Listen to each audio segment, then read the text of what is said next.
запускается.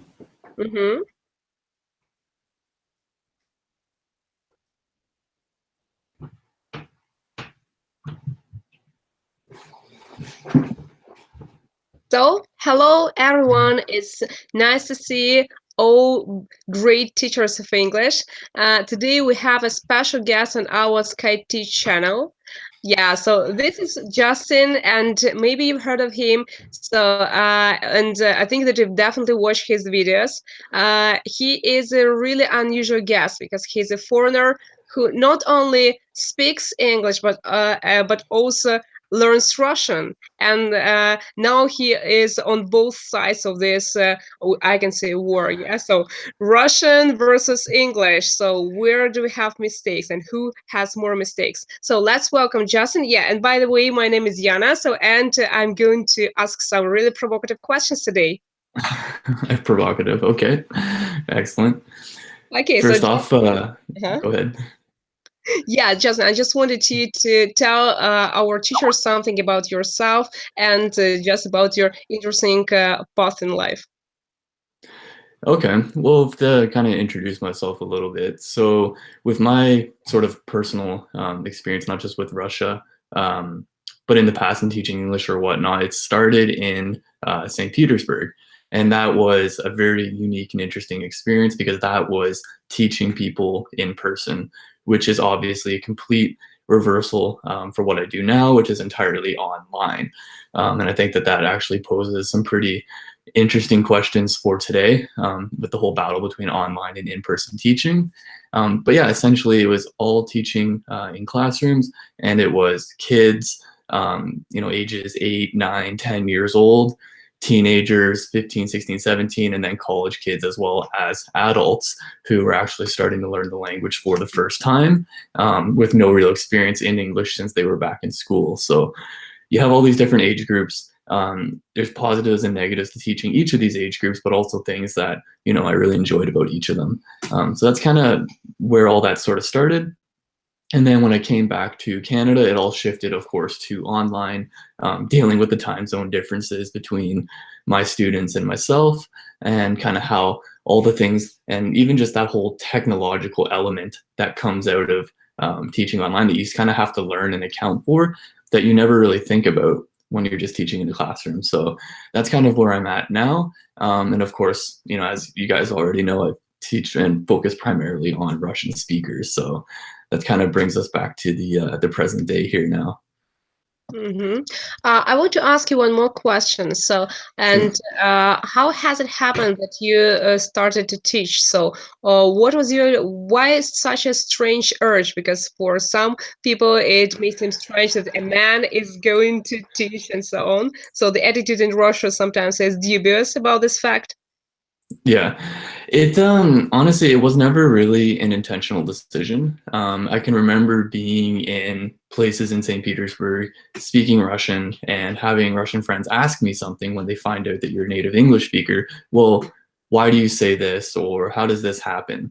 And I simply found that it became a lot easier to teach somebody the intricacies. So like the very high level intricacies of a certain expression if you could just teach it to them in their own language. And one of the reasons why I kind of discovered that was I remember when I got to Russia, and I remember hearing the word получается all the time. Получается, все получится, все нормально, не беспокойтесь, все получается. And I couldn't figure out for the life of me what that meant.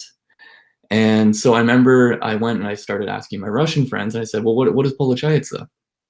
And they said to me, well, it's like if you walk into a room and somebody's fixing your computer and you ask them, are you succeeding? And I go, okay, I understand that. I understand the words that you're saying, but I would never say in English, are you succeeding? And so for me, it still doesn't really make sense how to use it. So it wasn't until I went back and I asked my American friend who had a really high level of Russian, like C1, I asked him, what is, все получится? And he goes, oh, everything will work out. And I go, perfect. Everything will work out. That makes total sense to me. As a native English speaker, we say that all the time. And then once I knew that, I started listening in those situations where I was hearing получается. I started translating that back into English and going, oh, okay, yeah, that makes sense. That makes sense in that context, and everything will work out, or don't worry, everything's going to be fine. And so I found that there's certain times in, for Russian students learning English, or for myself learning Russian, where it just makes more sense to have someone just tell you what it means. It's quicker, it's more efficient. And that's not always the best way, but there was definitely times where that kind of became super important for me. So that is when I kind of realized that, to kind of go back to my original point, that it just became so much easier to explain certain concepts to people, especially if their English wasn't very high, to just do it in Russian. And then they kind of enjoyed the fact, or I think had a certain different level of respect for somebody who was learning Russian at the same time. So they kind of took what I was saying a little bit more seriously. But simply put, I was able to make that information make more sense faster, quicker, and more efficiently. But by no means does that mean that I support the idea of, only teaching people in their native language. Of course, I think that that's, if you were to do that, that would be ridiculous and crazy. But in certain instances, it makes a lot of sense, and it certainly helps people out. So yeah, that's kind of how I got into that idea of, teaching further rather than just, studying Russian and living in Russia. Thanks a lot for this. It was a beautiful example about получается. Yes, and and the way that your friend explained this to you. Yeah, it raises a big question of L1 use. Yeah, because there are so many debates right now going on about can we use the first language or not? So is it forbidden? And some teachers are definitely afraid of this. And you definitely set an example that it's okay sometimes. Yeah, to try this. Well, I think that's an interesting question, actually, because I think that there is a lot of push in the teaching sphere to never use, the L1. Yeah. Where I think that in my personal opinion, it comes down more to what the student's comfort level is. For example, so, I had a Russian tutor in the past who would sometimes, if I didn't understand a word, she would say it in English. Whereas I know I have the level that if I don't understand something in Russian, you don't have to use English to tell me, but you can explain what that means to me in Russian. So for me, that was, too much. It's like, okay, take a step back. You can explain it to me in Russian. That's totally fine. But there's other times where I'd say to her, look, I need you to tell me what this is in English. Like, I'm just not understanding what that explanation is. So in terms of using L1 with a student, I really think that it comes down to what their personal preference is. Because if you're ever crossing that boundary when they're not comfortable with it, then they're not going to like you as a teacher. They're not going to be comfortable with it. And at the end of the day, if they want you to explain it to them in their language so that they understand, that's what they want, and that's what's going to help them learn the best, then in my opinion, then that's the best way to go about it. But it's a matter of establishing what those boundaries are, when to use it and when not to use it. So students should go first, right? And Exactly. Yeah, okay, I see. Thanks a lot for this, and we'll return to these questions a little bit later. Sure. And now I would like to move to our key topic. And of course, everyone is waiting that you will explain the secrets of the secrets. Leah, you're going to open the secret chamber. So the typical Russian mistakes. So sometimes it's really easier to hear. So this happens in Russian. So that's why there are lots of sketches about Americans trying to use English, and so Russian. And now I think that it's time to dot all I's. Exactly, to dot all the I's and cross all the T's. Yeah. Yes. So I think, and I wrote down several here to talk about, but and not necessarily specific to Russians, but also Russians is articles. And obviously, part of the reason why a lot of Russians don't use articles correctly is because you don't have them in your own language, which I still don't understand how that's possible, because they're so important. So articles for me is really, it falls into what I call speaking focused grammar. And by that, I mean, speaking focused grammar for me are grammar aspects in English that will drastically, when improved, help you to improve your spoken English. So when it comes to what's the fastest way that I can get a student to speak or sound better when they speak English, from a grammatical standpoint, my suggestion would be to focus on articles, especially for Russian speakers. And so when you say, for example, take a really basic example, like if a Russian says, "I am boy," right? If he says, "I am boy," it's a very easy mistake to correct. But unfortunately, no, it doesn't matter how good your English is, how high your vocabulary is. If you don't use articles correctly, you will always sound like a beginner. And I think that part of that reason is culturally. In North America, when we grow up as kids, you see TV shows and movies where you see a Russian speaker in it, right? And the way that our culture and our films kind of show what Russians are like is they always show them with that thick Russian accent, and they're never using articles. They're never using articles. This Russian person could be speaking about an incredibly complex topic in this movie. Clearly, their English is incredibly good, but they still force them not to use articles when they show them, because that's the stereotypical Russian way of speaking. I am good guy, da da da da, right? Mm-hmm. So immediately articles, when used properly, makes your English sound incredibly advanced. And even if you have advanced English, but you don't use articles properly, it makes it sound incredibly low. You may sound like a complete beginner. So I've definitely met students who have a fairly low vocabulary, a fairly low level of English overall, but they really mastered articles in the beginning. And honestly, they sound better than some of my advanced students. Who have this rich vocabulary. And so I think that's kind of the biggest reason when it comes to articles that I can promote. And I think at the same time, the question from that becomes, well, why? Why are they so important aside from just making us sound better? And the other issue is understanding.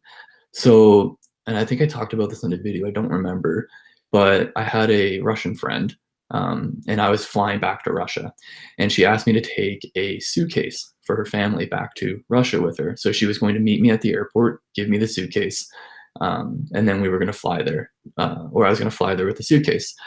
So I got there before my flight, and then as time goes by, she hasn't shown up, and the flight's about to leave or whatnot, and I'm texting her, I'm saying, "Where are you? Where are you?" And she texts me, and I knew she was coming on a taxi. And she texts me and she says, "I'm speaking with a taxi driver, with a taxi driver." And of course, my first emotion, my first feeling was to get really frustrated, because I go, "What are you doing talking with a taxi driver?" Right? But what she meant to say was, "I'm talking with the taxi driver." And if she had said the taxi driver, then I would have understood that she was talking with the same driver that brought her to the airport. And if she was talking with him, then it was probably because she was paying him or she was asking for directions. It would make sense. But when she said, "I'm talking with a taxi driver," it sounded to me like and late. So the meaning change is huge between using a and the in that situation. And there's so many different situations like that. So which is why it just becomes so incredibly important to make sure you're using a and the correctly, because it drastically changes the meaning of what you're trying to say. So Mm-hmm. Yeah, may I ask you one more thing? So, sure.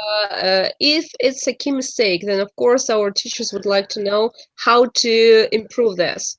What can they do? So, what are the tasks which the students should just work on? Is there any just secret here as well? Here, I really don't think there's secrets to it. I think that it's a matter of buying or getting article-focused textbooks, and really going through those expressions. I think what it is too is there's lots of rules surrounding articles. Yeah. Is a countable noun, an uncountable noun, or whatnot. And I think that really what it breaks down to is you have to be able to ask yourself a question in your head. And it's the same thing that I teach people for, determining the difference between present perfect and past simple, right? You ask yourself a question. Based on the answer to that question is what you're going to do. And with articles, it's similar but a little bit more tricky, right? Because people try and formulate these questions like, well, has this thing been spoken about before? Or is it the only one of something, right? Then it's the. If it's been spoken about before, then it's the. If it hasn't, then it's a. And really, there's 5 or 6 questions that kind of come from that to more or less cover all your scenarios, but it's not going to work 100% of the time. And I really think that articles are as tricky as they are because, yes, you need to just do tons and tons of exercises, but you have to do exercises within context. So for example, my friend sent me a picture of her, some English questions that she was doing specifically on articles. And one of them was something is on the little plate in the fridge, right? And it was like the food is on the little plate in the fridge. And she had written the food is on a little plate in the fridge. Whereas I'd corrected her to the food is on the little plate in the fridge. And then I started thinking about it and I go, well, it could be either, right? But it depends on the family. It depends on whether or not you know if they only have one plate or not, right? You know, it could be the fact that that's the only little plate that they have and therefore they refer to it as the little plate. But if they have a bunch of big plates and they have a bunch of little plates and it's on one of those plates, the little ones, then you would say it's on a little plate in the fridge. Mm-hmm. But maybe there's multiple plates in the fridge, right? So maybe there's big plates, medium-sized plates, and one little plate in the fridge, regardless of what other plates they have in the house. And so when you look at, my point here is that when you look at just a single exercise in a book, usually the context isn't always there. And they do try to establish context for articles or for exercises about articles, but they're not always there. So that can be super difficult. So I really think that articles is one of those things that you need to go through with somebody in person who can explain to you, well, if it was this context, then we would say this. And if it were that context, we would say that. And I think that's probably one of the keys to learning articles, because if you send me, you know, a page on articles and exercises and questions that you answered, you know, 20% of the time I'm going to be able to say to you, well, you could use this, but you could also use that in this context. And that's not going to help you a ton, is it? So it's all about understanding the context behind the way that the article is getting used, and having somebody that can explain that to you is really important there. It's not like question tags, right? Like question tags, you can just go and read the grammar, or you can go and read how it's used. You can read examples and instantly you know how to use them. But articles are different that way because they vary so much depending on context.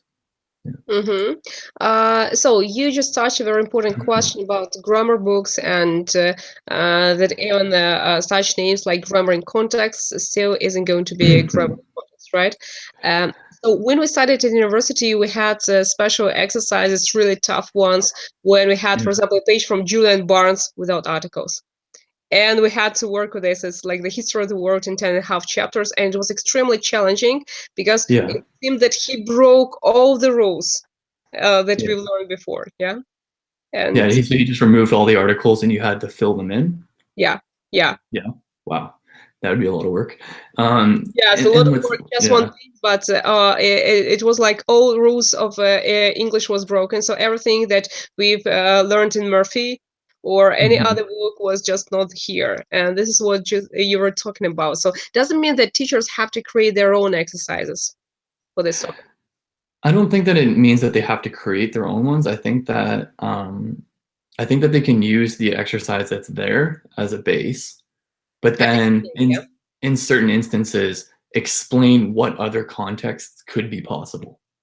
So with the fridge one, for example, right, you have that initial exercise and you say, okay, if situation A, then this article. If situation B, then this article, right? There's very few hard and steadfast rules when it comes to articles. There are some, you know, if we're talking about institutions, right? The church, you always say you're going to the bank. You always say you're going to, right? School never has an article, so you always say I'm going to school. So if we're talking about something as an institution, then there's certain, you know, sorry, not with church, but if you're talking about certain things as an institution, then there's certain rules, right? You're not using an article there. But if you're speaking about whatever that institution is, not as an institution, but as a building. So for example, they're building a new school down the road from my house. Well, now we're using an article, right? Because we're no longer talking about school as an institution, we're talking about it as a building. So yeah, there are rules like that. But I think that it's not a very wide topic. Right, you're only working really with 2 words or the absence of an article, but there's just so many different scenarios that can come into play, and that's why I think use that expression or whatever's in the book as a beginner or as a base, and then from there say, okay, but here's the alternate scenarios that could be possible here, and then discuss those as well. Yeah, so it's a great tip. Thanks a lot for this, and it will it will motivate teachers to create something new just on the basis of the prompt. That's great. Okay, so this was just the first mistake, this first typical mistake, Mhm. and you've mentioned already about question tags. Yeah, can you tell us why are they so important? Because there are lots of videos on YouTube like tags that appear only in the books and they're not important whatsoever. So what is your opinion So about this? my opinion on question tags is that right now, especially with Russian students, they get used incorrectly in the sense that a question tag is meant to be a sentence plus your question tag, but it's all one complete sentence. So, for example, the weather's pretty nice today, isn't it? Now, a lot of times I'll hear Russian speakers use it instead of a question tag, they'll use a sentence plus a second statement, which is a question. So they'll say, the weather is nice today, period. Do you think so too? So that second sentence is it stands on its own. It's a complete separate sentence and acts as a question. Whereas um, essentially that's sort of the whole point here is they're not used as much as they should because we use them all the time in when we're speaking between native speakers or whatnot. So I would never say, you know, for example, the weather's nice today, isn't it? I would say the weather's nice today, yeah, right, and that would be my question tag, just yeah, right? Or if you're in Mm-hmm. Canada, A, right? So, you know, and usually I would honestly say that probably, yeah, it's got to be the most popular question tag there is. And so I think really the importance here is students understand question tags. They learn them, the grammar's simple, they learn it in their lessons in school. That's not the hard part. I think the important part is really just explaining to them to make sure that they're not using those two sentences, that they're actually breaking it down into a question tag so that they're actually using a question tag. But even further than that is a lot of traditional question tags, right? You're using the reverse inflection, positive, negative, negative, positive. If I say, for example, you're going to come to the party tonight, aren't you? Right? Or are you, yeah, you're going to come to the party tonight, aren't you? Or whatnot. Mm-hmm. Just there's certain ways to make it sound even more like a native speaker. And aren't you isn't a bad one, but again, I would break it down to, yeah, it's almost always going to be a reduction. So instead of aren't you, I would say aren't ya, right? And learning the reductions that come out of that. Because reductions, and I talk about this a little bit in videos, is they occur a lot in the beginning of a question, but they also occur in question tags. And that's why people don't understand. All they hear is, are you coming to the party tonight? They understand that. And then the second that I say, aren't you? They have no Mm-hmm. idea what I just said, right? They don't realize even that that's a question. So I think what you do is with your students is you look at how they're saying it right now, which is the two sentences. Then you break it down into what is more, I guess, like a textbook question tag, right? Like, aren't you, or isn't it, or whatever it is. But then also look at the reductions and the more native forms, I would say, and then break it down to those. Even Okay. Yeah. Thanks a lot, Justin. Yeah. stressing reductions are spoken and never written, then should be good. Uh-huh. Yeah, thanks a lot. And it's great that you mentioned also like, yeah, all right, because Yeah. the typical tags that appear in all TV shows, and sometimes my students ask me, so do they always say this? Like, it was Mhm. good, yeah? And when I say that it's also a question tag, they argue with this because no, in our textbooks, he should have said something different, like it was good, wasn't it? And Yeah. Yeah. explaining this takes some time. Exactly. Okay, so Exactly. maybe some other mistake that is really common for us. So I think one of the most common would probably be confusing past simple perfect. Um, and again, this comes back to the questions I was talking about before. So this is one of those mistakes where I'm always going to understand what you're saying. It's very rare that there's going to be a misunderstanding when you use this incorrectly. There is a little bit of an instance of that, and I can mention that. But this is one of those things where it just comes down to not really using perfect tenses in Russian, and therefore the whole concept of something having started in the past and still being true today is very foreign to Russian speakers, I think. And so the example that I like to use of this is I would hear Russians start this off really well and say, you know, let's say, for example, um, I've been working at, or I work at the mall, right? And how long have you been working there for? Well, I've been working there for 5 years, right? And we're switching it to, let's say, present perfect continuous. But here you'll get people who will say something like, I work at the mall 5 years, right? And so they started off saying, and again, you're transliterating from Russian. I work at the mall 5 years, and understand what it is that you're trying to say. But it's one of those instances where, no, you need to use the perfective form because you started it in the past and you're still doing it today. So there is a sense of confusion that can come out of it if you use it incorrectly. So for example, if I asked you about a, let's see, a concert maybe, or a new song. And if I say, did you hear about, or did you listen to the new song by Headley? For example, we'll use the band Headley. If I say to you, Yana, did you hear that new song by Headley? Well, immediately as a native English speaker, what starts going through my head if you use past simple here is, was I supposed to have heard of it somewhere? But why are you asking me that question? Did you send it to me and I missed it? Or was it on the news and everybody knew about it except for me? Like, why are you asking me, did you hear about it? Right? What you should have said is, have you heard about it? Because if you say, have you heard about it, then it means in general. But if you're saying, did you hear about it? Then I start thinking about like, oh no, like how come I didn't hear about this? Like, did I miss it or something like that? And yeah, that's a little bit of an exaggeration, but the point is there definitely is, as a native speaker, when you use past simple, when you should have used present perfect, these thoughts start running through our head and going, well, what did we miss here, right? How come we were supposed to have heard about this and didn't? So that's kind of the important thing with present perfect and past simple, is really just making sure from a contextual standpoint that you're using them correctly. And I know for Russians, you all think that it just doesn't matter. Why can't I just say I work at the mall 5 years, right? People will understand me. And of course they will, right? But it's just one of those things that, it will help you to sound a lot better.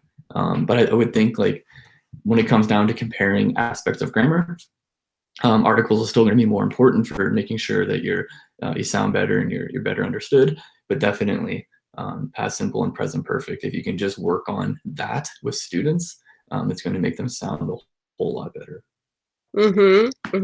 Wow, great. So, and great explanation about did. Yeah, so I will use it later with my students as well. Right now, it's really popular to work. There is a song of MC Fluency about present perfect. It has a great one, like present perfect is the present tense connected with the past experience. And then in the rap form, there he discusses all of the features of present perfect one by one. And this sounds really nice. So it has lots of ideas about and examples. Later after this, there's even a song with all of the examples of present perfect and present perfect continuous here. Yeah. No, that's awesome. I should listen to that. So yeah. So and maybe you're going to use it also. Okay. So could you tell us more about other aspects when our mistakes can shape our meaning, not in a very positive way? I think in terms of shaping the meaning versus just being, a one-off mistake, probably one of the best ones to talk about would be should. So when you use нужно, and I don't know why, like I've never really looked at, an English textbook that's meant specifically for Russians, but I imagine that they teach you that нужно is should in English. So when you say, for example, and I talked about this in a video, I'd be in Russia and I'd be sitting in a cafe with a friend, and I'd say, okay, well, let's go or whatnot. And she would say, you should pay before you leave. Тебе нужно заплатить до того, как ты уйдешь, right? And so I'm thinking in my head, well, why would you say should? Like, if you say should, it implies that there's an option, that I have a choice to pay or not to pay, because it's not must, it's not got to, it's should, right? It's a suggestion. And so I always find it funny that, it was just optional to pay anywhere in Russia. And so of course, I should say you should pay before you leave the cafe. And so I understand, if I transliterate it back into Russian, what she's saying, and I realize that she's saying you gotta pay before you leave. But that's, again, this thing that I would hear all the time with Russian speakers, where they say, oh, like you should really know what that means, right? And what they're trying to say is, like, you gotta know. It's important to know, right? Or if you're asking for directions and they're like, well, first you should cross the street and then walk down, should walk 5 minutes further down the road. Well, again, it's like, should I? It's kind of my thought from that, right? Or is there maybe a better way to go? But if they were to say, no, first you gotta cross the street and then you gotta walk 5 minutes down, like, it makes more sense that way. So I think with these instances, to make this really simple for Russian teachers who are teaching their students English, whenever you're going to use нужно in a way that implies it's essentially обязательно, it's something that you have to do or you gotta do, right? Then just change it to gotta, got to, and reduce it to gotta, and it makes it 10 times easier because, again, you get all these students. Difficult, yeah, because it's not even mentioned in any of the list of modal verbs. And when modality is studied, of course, we have to deal with like ought to, have to, must, and no gotta. And when it appears, it's like, where the heck it went? Yeah. So what should we do with this? So you mean like Yeah, what should you do with gotta? Yeah. So it's not mentioned in our textbooks as a possible option. So that's why it happens that we are just working on this. So yeah, just any time that you're going to use got to in English. So for example, if some parent is saying to their kid, get up, you have to go to school, right? It's just as equally common to hear, get up, you got to go to school, right? So anytime that somebody's going to say got to, just reduce it to gotta. And again, that's how we're going to say it in North America. Gotta. Of course, we would never write it like that. Yeah. So, but the thing is, as I mentioned, so no, just ideas, nothing in the list. That's why the only phrase by which gotta is known, like, you gotta be kidding me. So by internet, so people know, like, gotta kidding me, and this is their only association with this. Okay. Yeah. So anytime that you would use have to, you could also use got to. Yeah. Okay, thanks. One more time, great recommendation here. Okay, so do you have another secret up your sleeve? For English tricks, for English tricks, not so much in terms of the mistakes or whatnot. I want to ask you one more thing. Sure. When you speak Russian, you have a really cute accent there, like krasovchiki. So I can do it. So it's really cute, and people like it. And I can tell that probably maybe the half of the listeners is there also because of your charisma when you say it. And so the question would be about the accent itself. Our students are really worried about how they sound, and when my students pass IELTS, of course, when they receive the result of a mock test, like, significant accent was mentioned, but blah blah blah, and it's really like a disastrous thing for them to see that our accent prove that we are Russian and so on. So what's the real attitude towards this? Attitude towards it, interesting. So I think that Russian is one of those accents that's extremely distinguishable. So if you're in North America, people, again, Russians tend to have a very thick accent, have a heavier accent than, for example, Germans might be, or, let's say Norwegians or Swedish people or whatever might have. And obviously, that comes from culture. Not as many Russians speak English as in comparison to other European countries. But in terms of the attitude towards it, I don't think anybody... Yeah, there's the jokes, right? There's the jokes that the Russian accent is scary or funny or whatever it is, but nobody actually really cares if you have an accent. I know what you're saying, though. A lot of, even my Russian friends too seem to be so, let's say, ashamed or embarrassed of, their thick Russian accent. And it's one of those things that you got to work on over time, especially through listening. And even with, the webinar that I'm working on right now, one of the big things I talk about is what I do with Russian, and that's listening to Russian YouTubers, but for obviously people learning English, listening to English YouTubers, right? Because that is the authentic English. So let's say you're watching these movies and you're watching these TV shows. Yes, they do have tons of expressions and slang in them, but nobody really talks like we do in a movie, right? Like nobody really talks like that. So when you find these people on YouTube talking about something that you're already super interested in, it makes it so much easier to kind of replicate those words. And I try to do that as much as possible with Russian. It helps a ton or whatnot. But in terms of actually getting rid of your accent, yeah, there's certain sounds. For example, that, usually a double O, for example, is pronounced by Russian very literally as a double O. So if the word is good, they'll pronounce it good, good, right? So they're really pronouncing it as like that double O, the way it's written, whereas we'll actually pronounce it G-U-H-D or G-U-D, right? So it comes from the bottom like a U, it's good. It comes from the bottom of your or back of your throat, I guess. Whereas good is kind of pronounced in the front with your lips curled. Mm-hmm. So that's, yes, you can go through and look at all of those, but you have to consciously remember as you're doing that to correct those. And so I think one of the best ways to do that is live speaking with somebody who can actively correct you as you're speaking, but you can't just correct one-off words. You need to correct the sound itself. Mm-hmm. So for me, and personally in teaching it, I would not necessarily, if I'm having a conversation with you, just write down the 10 words that you mispronounced and then say, okay, here's how you're going to pronounce them correctly, because you're just fixing one little thing. Whereas what you need to do is look at the underlying sound that's behind that word that they're mispronouncing and then focus on the sound. And then once you have the sound, then you get 10 more words that also use that sound and then correct those together. But when you're thinking, right, when you're speaking English, you're not thinking about, if I don't say that word good, well, how am I going to remember to pronounce properly the other word that sounds like it? What you need to be thinking about is the sound that applies to all those words. So I do think that that's probably one. Mm-hmm.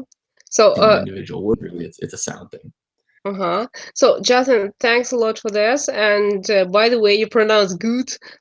No, I can't repeat this. But you definitely sounded like Putin in House of Cards when they just tried to show him that there was just, I think, the example of Russian accent there. It's they made it perfect here. Yeah, and I think that even teachers, not only students but teachers, can use your advice about listening to YouTubers. Right now we have a marathon, English marathon on Skyeng, a 6 weeks marathon. And the second week task, second week task is when a student has to subscribe to two YouTubers. And at the end of the week, he or she should just give a summary and discuss whether it was understandable or not. And the funniest thing is that at the end of the week, they have already gained some, words, special words of this YouTuber. Mm-hmm. And it's great to hear. Mm-hmm. Yeah, and I do that too, right? Like you can turn on the captions, and they're not always perfect, the captions, but they do help you to understand what's being said. So there's one girl that I watch all the time on YouTube. I watch all her videos, and I always turn on the captions, and then from there I basically pause it, and the words that I don't know, I learn them, but then I take them and I put them into an app called Quizlet, and it's a free app. Yeah, where you can put in these words and then you basically make flashcards out of them. You can review them, just because I find if you write them down, you lose them, right? So, yeah, it's definitely a good strategy that I recommend. So.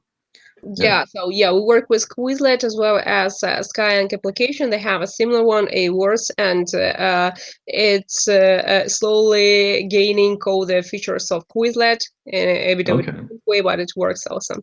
Okay, so you've touched the topic of YouTube and just YouTube blogging as a real example of language, of speech, I would say, So, can you tell me a bit about your channel and whether it's going to be really helpful for students and for teachers to watch?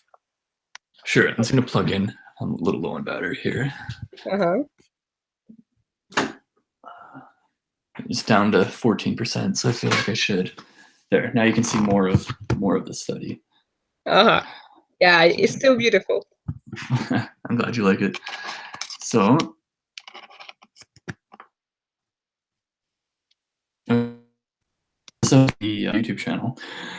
My whole big philosophy on it, which is, and again, I know we spoke about the word philosophy or whatnot, so my goal, my aim, however you want to, in the beginning about why I started it. And my whole entire goal with it was never to teach English. That kind of just came as a result of stuff. And in fact, I don't think the goal was ever even really to develop a YouTube channel. But as a result of it now, obviously it gained some popularity, which was great. And it's amazing to read all the positive comments and feedback that people, gave me from that. But I think that there's something to be learned for Russian teachers that are teaching English, but also even just, I have parents who write to me saying that they show my videos to their children.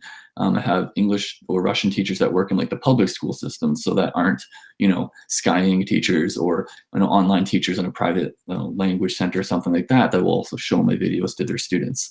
And so once I started realizing that that was happening, that's when I started really pushing my focus towards, yes, I still do those cultural videos, right? And comparing funny things between Russian and English, or what I think about Russia as a foreigner. But also I really think that I put a huge focus onto being able to use that unique skill of being able to explain something in Russian, albeit terrible Russian, to people in a way that makes sense to them.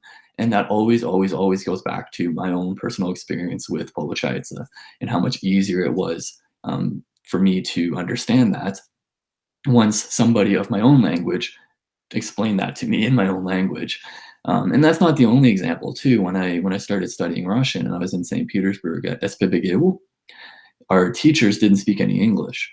And they were teaching us verbs of motion, глаголы движения, and specifically the prepositions, right? So you have uiti, vuiti, daiti, abaiti, baiti, saiti, right? So you have all these different prepositions that come before et. And they would just give us a piece of paper that had these squares on them. And so you'd have daiti would be an arrow going to the square. You would have paiti would be, well, I guess going into it. Vuiti would be kind of an arrow going into the box and then back out. Mm-hmm. And so I remember looking at vuiti and seeing this arrow going into the box and coming back out. And our Russian teacher said, well, it's kind of like when you go into a store and you look around at stuff and then you don't really buy anything and then you come back out. And I go, okay, great, I understand what you said, but how can you possibly condense that into one word? I don't understand what you mean. And so again, it wasn't until we were looking for our friend one day at a restaurant and the security guard said, okay, well, you're not staying at the restaurant. Выйти и посмотреть.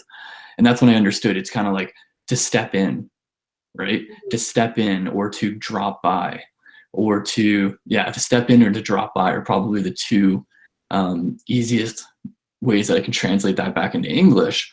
But I don't think there's ever, in a Russian textbook, or an English textbook for Russian learners, a textbook translating выйти as to step in or to drop by, right? So the way that this translates out back into English is very, very different than what students learn. And again, that's the kind of thing that I wanted to be able to put on the channel, is explain stuff like that, where it's not stuff that just any, I'd say like a Russian teacher or just somebody that you almost more so need to be a little bit more of a native speaker to understand the intricacies of that, to explain that.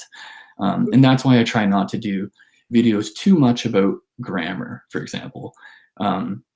Because I honestly think that, Russian teachers are way better with grammar than I am.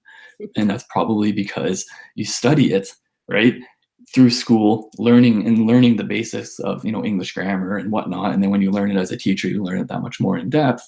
Whereas if you were to ask any native speaker that doesn't actively teach English what present continuous is, they wouldn't be able to tell you. I had no idea what present continuous was or present simple until I started actually teaching English.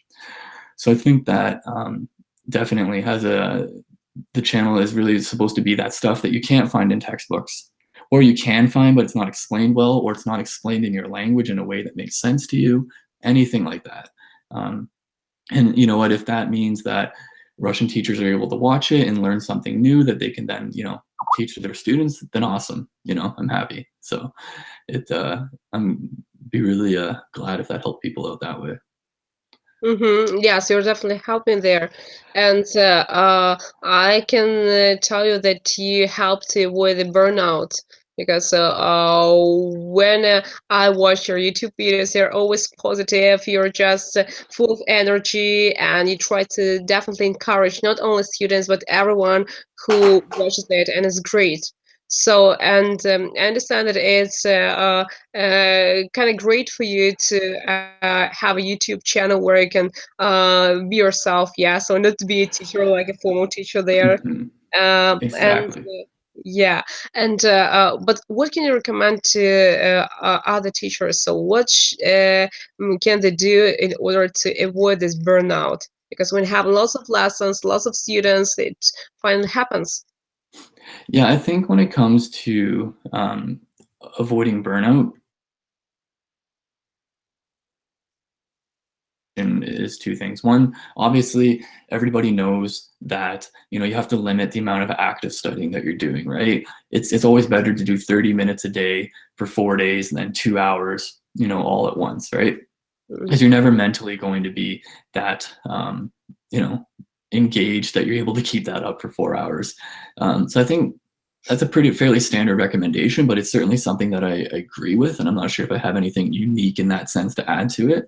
Um, but I think in terms of what I like to do in the sense of incorporating, Russian and Russian learning is something that teachers can do with English, and that's sort of increasing the amount of passive learning that people are doing, right? And by that I mean you're not actively sitting down and saying, okay, I'm studying English right now. It's you're watching The Office on Netflix, or you're watching Big Bang Theory, or you're just watching something that you like, or you're listening to music, or you're going and you're finding a speaking club or a sports team or something like that that's done in English, and where it's not, hey, I'm actively learning Russian right now, of course you are, or learning English, of course you are, but in that sense of it's a bit more of a mental break, but it's still an awesome way to kind of learn new things and immerse yourself in it. And I think that the key to that is because and I see a lot of suggestions on the internet that talk about like, here's the top 10 ways to improve your spoken English, right? And they give you these 10 methods, but the methods are very unrealistic, right? They're not things that you're really going to incorporate into your life for a long period of time, right? You might do them for 3 or 4 days or for a week or for a couple of weeks before you kind of burn out.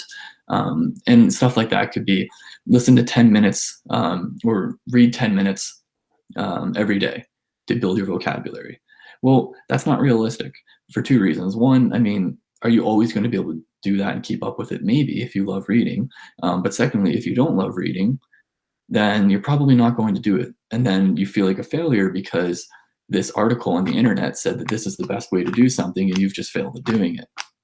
So my whole belief and philosophy on strategies for this kind of stuff is you have to find methods that are already a natural fit with your life. So, and that's going to be based on your interests. It's going to be based on your job, on what your daily structure looks like, all of that kind of stuff. And for me, like being on YouTube so much, the whole listening to Russian YouTubers on YouTube in order to learn more Russian, that became a very natural fit for me because it was something that I was already doing anyways. And so I think that's really what it comes down to, is finding what your students already doing and then incorporating it into that. I had students in my classroom, these 10-year-old kids that would not do anything. They didn't want to do anything in English, and they just wanted to play Minecraft on their iPad. Mhm. So I said to me, what you're doing in Minecraft, right? So you're gonna explain to me in English what you're doing. And they loved that, right? And then they would ask me, okay, well, what's this though? And they wanted to know what the words were in English for this certain item in the game or whatever it was. And so they learned a ton from that. And that was literally just from them playing this video game and me sitting beside them, and we were talking about what they were doing while they were playing it. Now that's for kids, but again, to just kind of sum that up, I think the biggest thing is in terms of methodologies or whatnot, you have to find what students are already doing. What are they already interested in? and then kind of incorporate those methods and strategies according to that. Reading is an awesome way to build vocabulary, but if you don't like reading, you won't enjoy it, and therefore you won't do it for a long period of time. And it's that simple. Thanks for this tip as well about students and working. Fortunately, we have so on Skyeng platform and on Winbox, we have right now courses for games. So Minecraft lesson for then there was League of Legends and no daughters. Yeah. I think going to appear because Dota is like wow, one love to Russia. Yeah. And I can tell that it's really a relaxation both for the teacher and for a student to work with something new, and it's a great motivation. Yeah. But maybe you can mention some other ways how to motivate a student, because sometimes a student doesn't want to study. He has to do it because, I don't know, the society or his boss or his parents told him or her that you have to do it, yeah, or even you must. It's an interesting topic because when I was teaching offline in classrooms, the biggest thing that I noticed is the kids were the hardest to motivate because they didn't want to be there. They were there because their parents were forcing them to be there. Whereas when you teach college kids or you teach adults, they're there because they want to be. So, and this sounds very self-serving, but I think that the best way to motivate somebody is to show them what's possible. And when they see and they hear, great English, and they hear, they want to talk like characters on their TV shows or whatnot, they need to know what's possible. And I feel like at the end of the day, like the most common response to that question is people say, well, you give them, you set a goal, and if they meet that goal, they get a certain reward or whatnot. And that's just a very typical response. And I'm not commenting on whether or not I think that does or doesn't work. I just think that for me, my biggest motivation to really improve my Russian, get better at Russian, was seeing my, American or Canadian friends who spoke Russian way better than me. And I was thinking, oh, I want to sound like that. I want to, that good, right? I want to be able to speak that cleanly and that well in Russian. And so I think that people who message me for my videos will speak like you in English. And so again, I think that the goal or the idea is to show them what's possible, and again, give them that target to hit, but a model, something to replicate, right? And it could be somebody that they know that speaks English so much better than them and speaks it super well, and then all of a sudden they want to sound like that. In terms of motivating the student, that's probably my best suggestion, because other than that, really the only other answer is those standard, set a goal and give them a reward when they hit that. But how effective are those really? Maybe they are, maybe they aren't. I've never had to do it with students because now I teach people who are very motivated. And they don't, one of my students, she was studying for, or she was preparing to do an interview to get into a master's program in Italy. All right, so that was her motivation, is I need to improve my English. That's a very personal thing. But I think it's very difficult and almost naive of a teacher to assume that they know what their student wants so badly that they can just hang that carrot in front of them and the student's just going to go running after it. I think that motivation to a certain extent is, partially falls with the teacher, but maybe like 5 or 10% max. I think the other 90%, it has to come from the student. At the end of the day, right, you're an adult. You need to find what's personally interesting to you. And then once you know what that is, then you tell your teacher what those goals are, so that they can then help you get to them and customize things around that. But I don't really believe in it coming from the other way. I don't believe it should start with the teacher setting these goals and motivating a student towards it. I do think it has to come internally from the student, because you know yourself better than anybody else, right? So, I know for myself, I want to pass тест по русскому как иностранному на уровень B2. Right? Like, I know that's what my goal is. That's what my motivation is. But you wouldn't know that about me, right? Unless I told you that. And so when I work with my tutor, it's, hey, I want to prepare specifically for this. And then when I see progress happening towards that goal, then I feel more motivated. But again, that goal setting has to come internally from the student, and I think not from the teacher.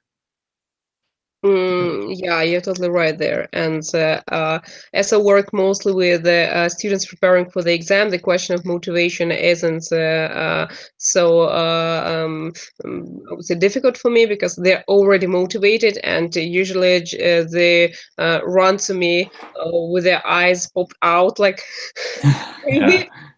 3 weeks and we have to do this, and so the motivation is like, if the carrot was running behind them. Yeah. Not yeah, yeah. And for kids, yeah, so when we had language camps, we've created several programs, like a program based totally on Gravity Falls. And well, Hmm. all children like Gravity Falls, so we had films in English about Gravity Falls. We had just created transcripts or alternative transcripts and so on. One Hmm. was about Star Wars, and this was what motivates them. And finally, they wanted to do it more and more in English because it was interesting. Finally, not a book like a Finally, plate, yeah. yeah, a plate in a fridge, right? What kind of plate? So no specific association, right? Yep. Yeah.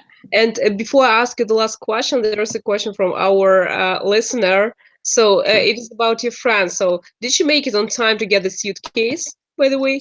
She did, yes, she did, and she was very apologetic that she was that late. But yeah, no, she did end up making it.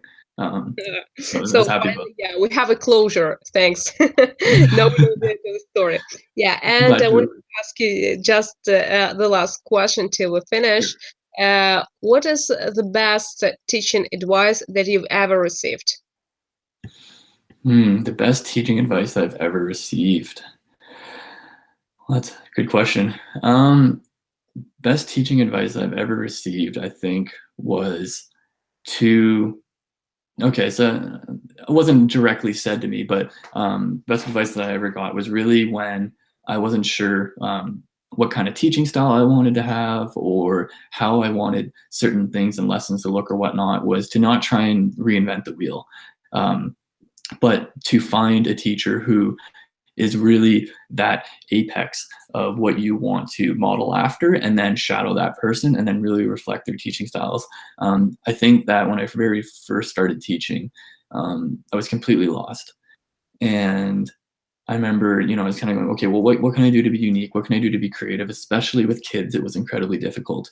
And so I went and I watched an American friend of mine who was also a teacher, and basically just watched how he was doing all of his lessons and completely replicated what he was doing, and then just saw amazing results with my own students. And so I think trying not to necessarily reinvent the wheel, and really find what that model teacher is that you want to be like, and pulls tips and strategies from that. And that kind of ties into the idea of having a mentor.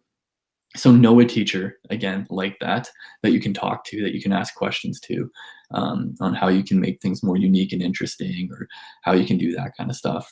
But yeah, in terms of the actual teaching side of it, again, I think that there's this won't sound great, but won't sound terrible. I think that there's this sense of teachers feeling like they sometimes know what the best route is going to be for a student. And I think that even if a student suggests something and you don't necessarily agree with it, to do it, enjoy, they're not going to enjoy it. They're not going to stick with it for a long period of time. And learning a language is no different than the fitness industry, right? You don't become fit overnight. So you need to be able to do something that you can sustain for a long period of time.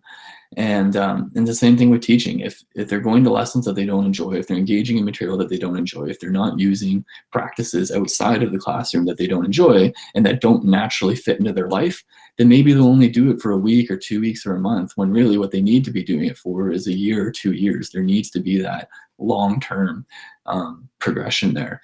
And so I think that definitely, those, I know they're two kind of separate points there, but those are probably my two main things. Is one, really just finding a teacher that, in your opinion, is a lot better than you, that you can reflect and replicate and ask questions to.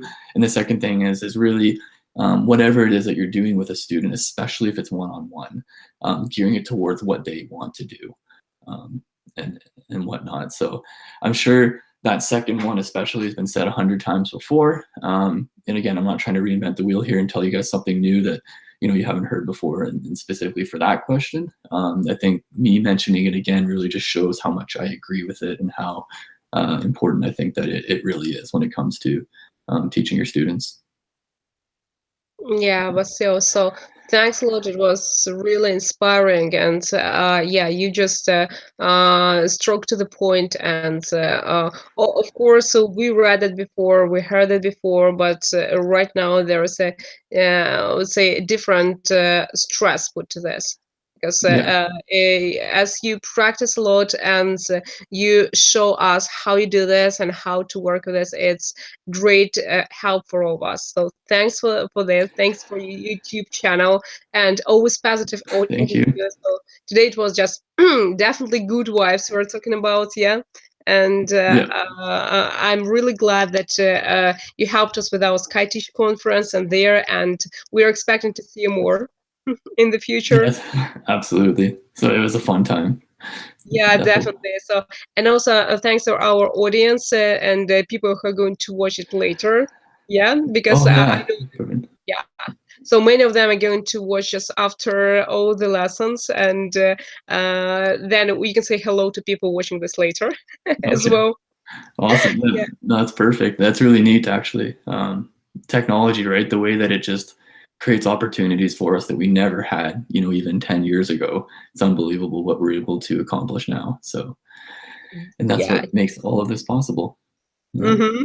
Yeah. Okay. So thanks a lot for your time. Have a beautiful morning. As right now I have Thank you. early morning, and thank you for joining us. And we'll try 1 to get o'clock or in so touch with now. you with all the Skyteach team. Thanks a lot, then, and goodbye. Thank you. Bye.